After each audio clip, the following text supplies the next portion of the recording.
2023 tentang advokat disebutkan bahwa advokat disebut sebagai aparat penegak hukum. Itu maksudnya bagaimana ya Pak? Ya, sebagaimana kita ketahui bahwa advokat ini kan penegak hukum. Dia sama dengan penegak hukum lainnya, seperti kepolisian, seperti pengadilan, seperti kejaksaan. Jadi kita tuh sama. Jadi kedudukan kita tuh sama. Jadi semua punya kode etik. Ya, kode etik di dalam melakukan suatu tindakan profesinya. Jadi kita tuh sama.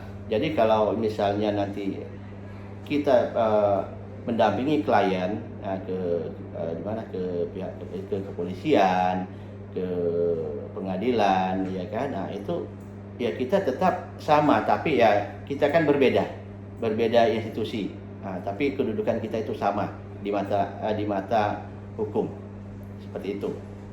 Ya, apalagi.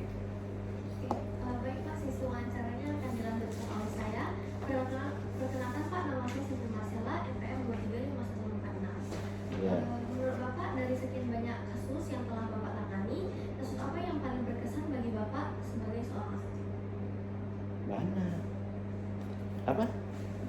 Kasus yang paling berkesan. Kasus yang paling berkesan itu adalah kasus yang betul-betul menyita perhatian publik. Itu ada ya, pembunuhan yang saya tangani itu di Nagoya. Itu tahun berapa itu? Tahun 2000 ya, 2000-an. Itu pembunuhan, mungkin tahu Managing Ahai tahu. Itu ada pembunuhan security. Jadi saya mendampingi salah satu pembunuhnya itu ada 4 orang yang saya dampingi di pengadilan. Ini luar biasa. Itu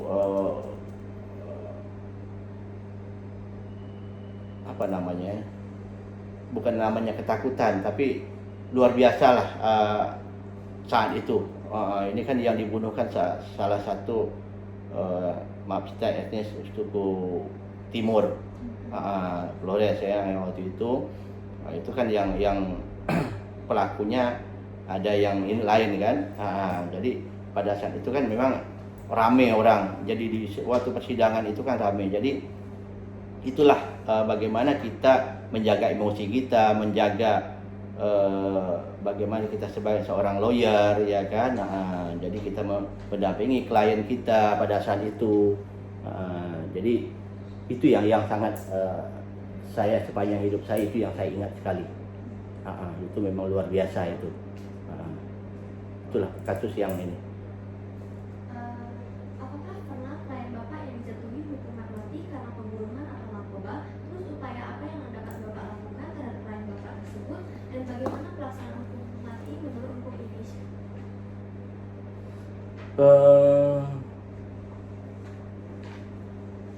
Hukuman mati ya. Upaya saya yang pasti kan ya, pertama kan kita melakukan pembelaan di pengadilan negeri, ya kan. Terus jadi upaya kita itu adalah sampai ke PK. Tahu PK? Masa nggak tahu PK? PK itu ada peninjauan kembali.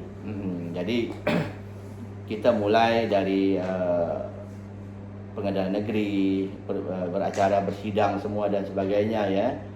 Dan pada saat itu memang dijatuhi hukuman mati. Itu yang saya ceritakan tadi, itu putusannya hukuman mati. Terus berlanjut ya, karena ya hukuman mati ya kita harus ya banding, ya kita harus kasasi, ya kan. Jadi ya kita lakukan upaya hukum. Upaya hukum ya banding, kemudian upaya hukum kasasi, dan kemudian ya dengan bukti-bukti yang ada, bukti baru itu novum, ya novum itu kita coba melakukan upaya PK. Tapi ya memang ya ternyata memang di antara 4 itu 3 itu tetap, yang satu ini putusan mati, yang satu 20 tahun, yang satu 15 tahun, yang satu bebas. Jadi ada bebas. Jadi itu upaya kita sampai upaya PK peninjauan kembali saat itu ke Mahkamah Agung.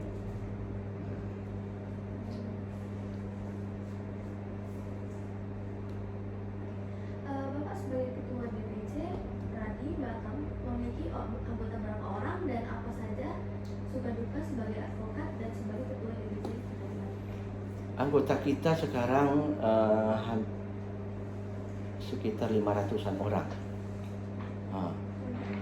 Luar biasa kan, banyak kan, ditambah nanti ada berapa lagi nih. Zaman dia nanti mungkin bisa 1000 kita. Nah, sekarang anggota DPC, anggota Pradi Batam itu ada 500-an orang. Dan ya suka duka ya pasti ada suka ada duka ya. Yang namanya lawyer itu kan kita pendapatnya berbeda-beda. Masing-masing kita ini mungkin selalu berdebat. Itu namanya lawyer. Jadi apalagi di grup ya kan, terus komen terus, komen orang-orang hukum kan tahu sendirilah. Ya kan. Tapi ya kita selaku ketua kita harus bijak. Kita jangan mengikuti irama emosi atau apa. Kita harus bijak dalam sebagai ketua itu harus bijak. Jangan inilah memihak salah satu anggota A, anggota B. Tapi kita mencari solusi. Jadi supaya ya bagaimana kita dengan anggota itu bisa dipandang bahwa kita ini memang ketua yang bisa membawa organisasi ke arah yang lebih bagus dan benar. Itu. Apalagi ya, Bapak sudah menjabat sebagai advokat berapa lama, Pak? Coba anak-anak hitung dari 96 berapa tahun? 28 tahun. Perkara yang mana yang paling berkesan bagi Bapak hingga saat ini? Nah itu tadi, yang pembunuhan tadi. Yang pembunuhan tadi itulah yang sangat berkesan di hidup saya. Sampai sekarang saya teringat. Dan kadang-kadang dengan si terpidana itu dulu ya, dia ada di Nusa Kambangan itu dia pernah telepon saya. Saking antara saya dengan dia memang hubungan emosional bagus, walaupun dia hukuman mati, tapi dia selalu, Pak apa kabar, saya sekarang sehat, sering begitu. Itu yang berkesan di hidup saya. Di sisi lain ya perkara-perkara ini ya biasalah kan, perkara perusahaan, perkara yang perdata, yang lainnya itu ya biasa-biasa aja. Karena di situ tempat kita ajang mencari ya uang. Kalau ini memang yang pidana ini bagaimana kita melakukan pembelaan orang-orang yang memang membutuhkan ini bantuan hukum gitu. Baik, selanjutnya akan saya lanjutkan. Perkenalkan, nama saya Delia dengan NPM 2351107. Selanjutnya Delia. Pak. Apakah advokat dalam menjalankan profesinya boleh menolak seseorang yang datang kepadanya untuk meminta bantuan hukum? Mohon penjelasan, Pak.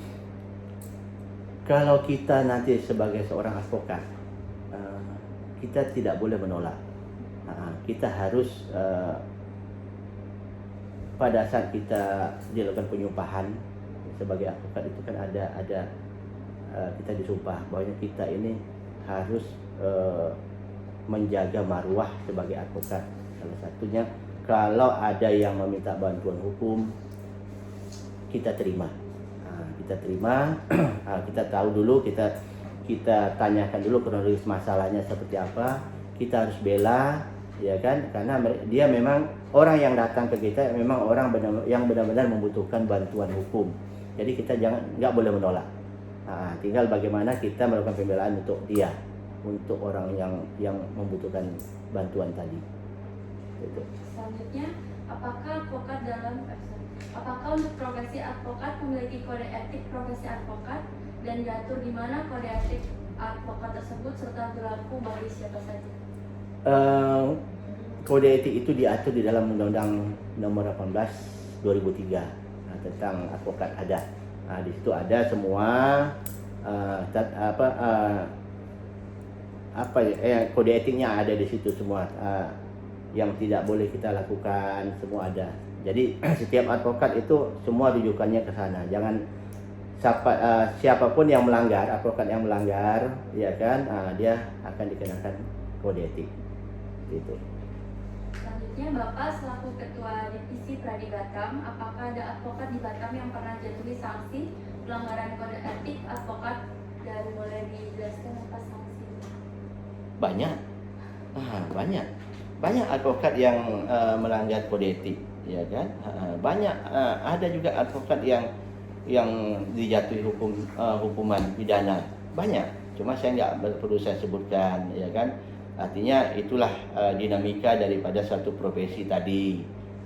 Tidak semua di antara 500-an orang ini semuanya bersih, ya. Pasti ada satu dua yang melanggar. Tapi bagaimana kita selaku pengurus, selaku ketua itu dengan tata cara yang ada kita memanggil pihak yang melakukan suatu tindakan kode etik. Jadi misal contoh, misalnya nanti ada pelaporan misalnya dari pihak A misalnya kan melaporkan seorang advokat melakukan kesalahan ini. Tapi misalnya di kantor polisi, ya kan? Tapi polisi itu tidak boleh dia secara langsung untuk memanggil si calon ini, ya, calon yang dipanggil ini. Dia harus, ya, mungkin dia etika antara pihak kepolisian dengan kita penyidik. Jadi setelah itu kita memanggil calon advokat ini yang akan dijadikan ini, ya, yang melanggar kode etik. Disitulah nanti kita pengurus, kebetulan di sini kita belum ada dewan kehormatan, belum ada, dewan pengawas belum ada, karena kita belum bentuk. Akhirnya ketua langsung yang memanggil, bersama sekretaris, bendahara, dan pengurus lainnya. Jadi seperti itu. Setelah itu kami interview, baru nanti kita menjelaskan ke apakah ini melanggar kode etik. Dan tentunya karena di Batam itu tidak ada dewan etik, dewan kehormatan atau dewan pengawas, ini laporannya langsung ke pusat, ke Dewan Kehormatan Pradi Pusat, seperti itu. Pada saat ini ada berapa banyak organisasi profesi advokat, dan apakah ada advokat yang lompat dari satu organisasi profesi ke organisasi profesi lain karena diduga melakukan pelanggaran kode etik advokat?